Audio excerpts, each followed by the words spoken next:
Gulf ജീവിതത്തിൽ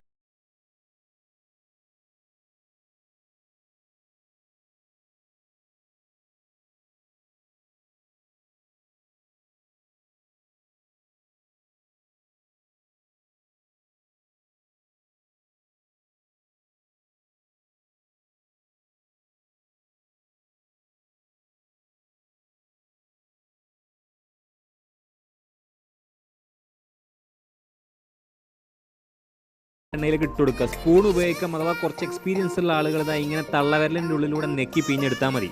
എങ്ങനെ ഇട്ടാലും ഒരു ബോൾ ഷേപ്പ് ആയി കഴിഞ്ഞാൽ കാണാൻ ഒരു വൃത്തിയും മെനയൊക്കെ ഉണ്ടാവും. ശേഷം സിറപ്പിൽ മുക്കിയിട്ട് വെള്ള എള്ള് തൂക്കി കൊടുത്താൽ നല്ല അടിപൊളി ലൊക്കീമാത്ത് റെഡി. ഷിണ്ടകയിലെ ഹെറിറ്റേജ് വില്ലേജിൽ നിന്നാണ് ഞാൻ ഇത് ആദ്യമായിട്ട് കഴിക്കണത്. ആ കഴിച്ച ഇൻട്രസ്റ്റും രംഗമൊക്കെ വെച്ച് ഞാൻ എൻ്റെ ബാച്ചിലർ റൂമിൽ ആദ്യമായിട്ട് ഇത് ഉണ്ടാക്കി. അന്നാണ് ചെനക്കലെ സൽമാൻ ഇതിന് മലയാളത്തിലൊരു പേരിട്ടത്, മാമാൻ്റെ ഉണ്ട. അതിൻ്റെ പിന്നിലെ വികാരം എന്താണെന്ന് എനിക്ക് ഇതുവരെ മനസ്സിലായിട്ടില്ല.